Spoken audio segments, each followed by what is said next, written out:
Sir ఈ 2 ఫీల్డ్స్లో sir public service cinema ఈ 2 ఫీల్డ్స్లో సార్ అందరూ అని నేను అనను కానీ but there are few people ఆడవాళ్ళని ట్రీట్ చేసే విధానంలో there is a difference in each respective field. అది పాలిటిక్స్ కానీ సినిమా కానీ. మిమ్మల్ని నేను ఈ క్వశ్చన్ ఎందుకు అడుగుతున్నానంటే you have come from an humble background, మీరు చదువుకున్నారు, మీకు ఆ డిస్క్రిమినేషన్ తెలుసు, ఎవరితో ఎలా ట్రీట్ చేయాలి అన్నది. అది పబ్లిక్తోనే డీలింగ్, ఇది పబ్లిక్తోనే డీలింగ్. ఆడవాళ్ళ పట్ల కొంత ఇల్ ట్రీట్మెంట్ జరిగినప్పుడు కానీ లేకపోతే ఇట్లాంటి అఘాయిత్యాలు ఆడవాళ్ళ మీద జరిగినప్పుడు కానీ మీ నోటీస్కి ఉన్నప్పుడు అట్లీస్ట్ బికాజ్ 2 ఫీల్డ్స్ మీరు చూశారు కాబట్టి ఏమనిపిస్తుంది సార్ నీకు? అంటే అది మనుషుల్లో ఉన్న తప్ప లేకపోతే జనాల్లో ఉన్న బిహేవియరల్ తప్ప లేకపోతే ఆడవాళ్ళు అంతలాగా మారుతున్నారా? How do you have to see the whole scenario? బేసికల్గా దాసరి రంగాచార్య గారు ఆయన మృత్యోర్మ అమృతంగమయ అని ఒక పుస్తకం రాశారు. ఆ పుస్తకం పేరు మృత్యోర్మ అమృతంగమయ. విలువలతో కూడిన భారతదేశ సమాజం సంస్కృతి మృత్యుకేసి ఎలా వెళ్ళిపోయిందని రాశాడు. మనం ఇప్పుడు మృత్యుకేసి ప్రయాణిస్తుంది సమాజం. అందులోనే ఆడవాళ్ళు ఇల్ ట్రీట్మెంట్ కూడా ఒక భాగం. ఈ వేషధారణల వలన ఇవన్నీ ఎస్పెషల్లీ కాస్టింగ్ కౌచ్ అని సినిమా ఇండస్ట్రీలో ఇంకా అది ప్రపంచవ్యాప్తంగా వచ్చేసింది. నేను 3 మార్పులు చెప్తాను. ఫస్ట్, వివాహ వ్యవస్థ వీక్ అయిపోయింది.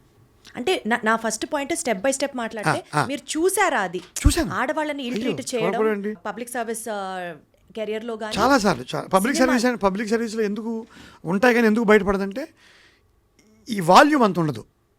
సినిమా రంగంలోకి వచ్చేసరికి ఏంటి, ఇక్కడ ఆడ మగ కలిసి పనిచేసి అవకాశాలు చనువుగా పనిచేయాల్సిన అవకాశాల కోసం అడ్వాంటేజ్ తీసుకుంటాం, ఆ సందర్భాలు ఎక్కువ ఉంటాయి. మీ నోటీస్లో మీరు చూసారు? బోర్డు చాలా కొన్ని కోకొల్లలు చూశాను. మీరు ఏమైనా హీరో లాగా వెళ్ళి ఆపారా దాన్ని? నేను అంటే అలా మన ముందు జరగదుగా. వినడమే, చూడడం అంటే వినడమే. ఉద్యోగంలో మాత్రం ఒక చోట ఎక్కడో నా సబార్డినేట్ అని ఒక అమ్మాయిని ఇంకొక సబార్డినేట్ ఇల్ట్రీట్ చేస్తే లాగి దొడమి కొట్టాను. ఒకసారి కొట్టాను, అది బయట చెప్పుకోకూడదు.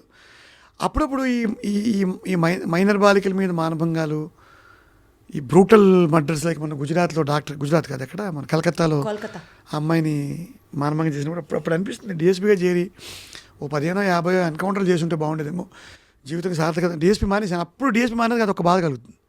ఆడపిల్లల మీద అఘాయిత్యాలు జరిగిన మాత్రం నాకు భలే బాధ వేస్తుంది. నువ్వు డిఎస్పీ చేరి గవర్నమెంట్ నిన్ను తీసేసిన పరంగా 10, 18, 23, 29, 36 ఎన్కౌంటర్లు చేసి ఉంటే బాగుండేదని ఒక ఎమోషనల్ ఫీలింగ్ వస్తూ ఉంటుంది.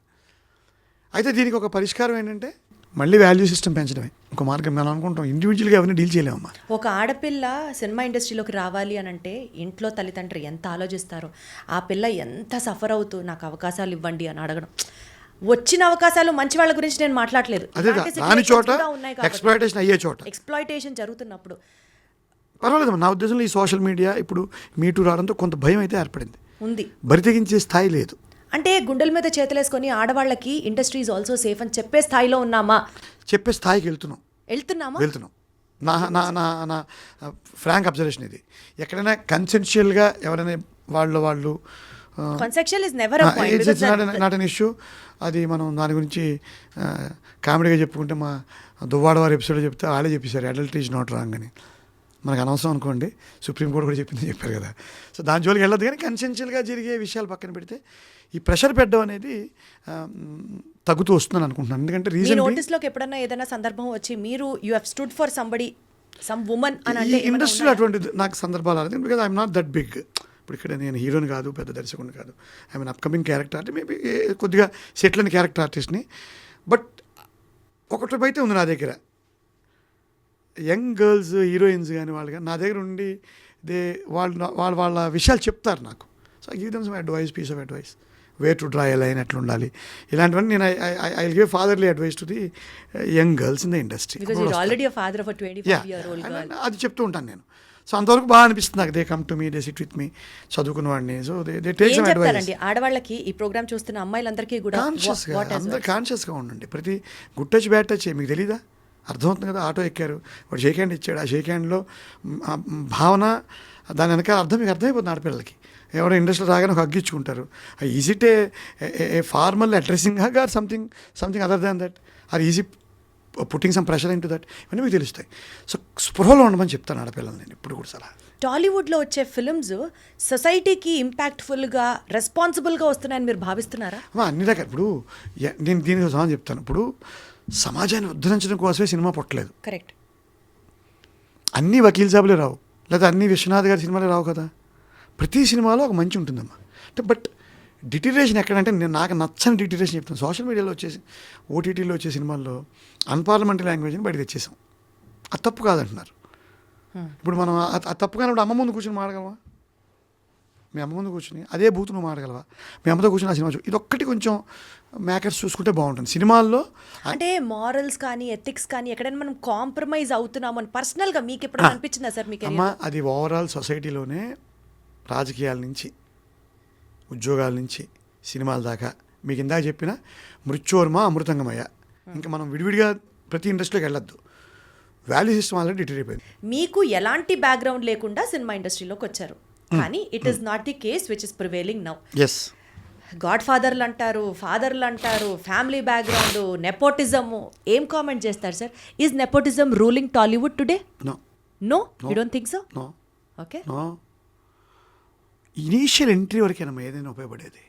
తర్వాత ఎవ్వరు సాయం చేయలేడు. ఇనీషియల్ ఎంట్రీ కూడా ఇనీషియల్ ఎంట్రీకి వాడు రోజు ముందు వెళ్తాడు. నేను ఇందాక మీకు మాట చెప్పాను. ఇనీషియల్ ఎంట్రీకి కూడా నువ్వు నిస్పృహలోకి జారిపోకుండా ప్రయత్నిస్తూనే ఉంటే ఇనీషియల్ ఎంట్రీ దొరుకుతుంది. ఒక నాని లేడా, ఒక సిద్ధు జొన్న కూడా లేడా? ఏముంది ఇనీషియల్ ఎంట్రీలు ఎలా వచ్చాయి? ఏ రకంగా వాళ్ళు వెనకబడి ఉన్నారు? ఇప్పుడు పెద్ద పెద్ద కుటుంబాల నుంచి వచ్చిన నటులతో పోలిస్తే ఏ రకంగా వెనకబడి ఉన్నారు? సో నెపోటిజం అన్నది అసలు లేదంటారు. అమ్మ నేను ఇప్పుడు నా జీవితం చెప్తాను మీకు. నిరంతర ప్రయత్నంలో ఉండాలి. నిరంతరం ప్రయత్నం ఎలాగో చెప్తే టాలీవుడ్ ఆస్పిరెంట్స్ చాలా హెల్ప్ అవుతుంది. ఇంకా నిరంతర ప్రయత్నం ఎలా అంటే ఇంకేముంది? ఇంకా అదే, ఇంకేం ఉండదు. ఇంకో ఆలోచన రాకూడదు. ఫోటోలు తీసుకోవాలి, ఆఫీసుల అంతే. వెళ్ళు, తిడతాడు, గెడవడు అంటాడు, తుడుచుకో, రా, మళ్ళీ ఇంకో ఆఫీస్కి వెళ్ళు, 1000 ఆఫీసులకి వెళ్ళు, ఒకటి పిలుస్తాడేమో. ఇప్పుడు పైగా అవకాశాలు కూడా పెరిగాయి. ఇప్పుడు ఇంతకు ముందులో కానీ ఒక షార్ట్ ఫిల్మ్ వేస్తే ఒకటి చూస్తున్నాడు. షార్ట్ ఫిల్మ్, వెబ్ సిరీస్ వచ్చేసాయి. ఓటీటీ ఏదో రకంగా నువ్వు ప్రజెంట్ చేసిన అమ్మ నువ్వు రాక్ స్టడీగా ఉండి వజ్ర సంకల్పంతో ఉంటే నిరంతరం కొత్తగా ఉంది రాక్ వజ్ర సంకల్పం. వజ్రాన్ని నువ్వు భద్రపడలేవు. అలా ఉండాలి నీ సంకల్పం. ఊరిగా ఢిల్లీ డాలింగ్. వజ్ర సంకల్పంతో ఉండి నిరంతరం ప్రయత్నం ఉన్నదా నిరాశకే నిరాశ పుట్టదా అన్నాడు మా సిరివెల్ సీతారామ శాస్త్రి గారు. నిరంతరం ప్రయత్నం నిరాశకి నిరాశ పుడుతుంది. ఈ నుంచి వెళ్ళిపోదామని నీకు మంచి చేస్తుంది. నిరాశ వెళ్ళిపోతుంది దగ్గర నుంచి. కొన్ని మాటలు వింటుంటే ఎంత బాగుందో తెలుసు. నిరంతరం ప్రయత్నం ఉన్నదా నిరాశకి నిరాశ పుట్టదా అని శాస్త్రి గారు రాశారు. చేరాలా కలల కోట రణమేరా రాచబాట అని కూడా రాశాడు. నీ కళల తీరం సినిమా యాక్టర్ అవడం. దానికి నువ్వు 100 కారణాలు. నాకు వెనకాల బ్యాక్గ్రౌండ్ లేదు, నెపోడి అడ్డు వచ్చేస్తుంది. ఎవరిస్తారు సార్ వేషాలు? ఎందుకురా అంత అరుస్తావు? ట్రై చేయి. మీరు ఎంట్రీ ఇవ్వగానే ఇవ్వరా మా వేషాలు మనకు రానివ్వరు, మన దగ్గర ఎందుకు రావు? వస్తాయి, ఇవాళ కదా రేపు వస్తాయి. పోనీ చచ్చిపోయే ముందు వస్తాయి. ఓ వేషం వేసి చచ్చిపో. యాక్టర్ అవడమే కదా నీకు, యాక్టర్ అవడమే కదా నీ ప్రధాన ఉద్దేశం. ఓ 2 సినిమాలు వేసి చచ్చిపో లాస్ట్లో. మరి అదే కదా నీకు జీవితం. ఫ్యామిలీని నడపాలి, నడుపు, బాధ్యతలు చేయి, నడుపు, ఆర్థికంగా స్థిరపడాలి. నడుపు. ఈజీ కాదంటారు. ఈజీ ఎందుకు అవుతుంది జీవితం? ఈజీ ఎందుకు అవుతుంది? ఏది అవ్వదు. ఈజీ లైఫ్ ఏమి ఎవరికి. పబ్లిక్ సర్వీసెస్ నుంచి సినిమా కెరియర్ చూస్ చేసుకున్నప్పుడు మీకు అనిపించలేదా sir, am I not answerable to my family? రోజున నాకు డబ్బులు సంపాదించలేకపోతే ఎట్లా అన్న భయం లేదా? ఇక్కడ 2 పాయింట్. నేను కొంచెం ఆర్థికపరమైన స్థిరత్వంతో వచ్చాను కాబట్టి నాకు అంటే మిమ్మల్ని రిప్రజెంట్ చేస్తూ నేను వేరే వాళ్ళ గురించి అడుగుతున్నాను. ఇబ్బంది వస్తుంది. ఏదైనా వచ్చినప్పుడు ఆ వెసులుబాటు చూసుకోవాలి. ఆ తెలివితేటలు ఉండాలంటాను నేను. ప్రయత్నించేవాడికి ఆ తెలివితేటలు ఉండాలి. మీరు మానేసి రావాలనుకున్నారు, సో కొంచెం ఆల్టర్నేటివ్గా అనోడు పెట్టుకుని వచ్చి దూకాలి.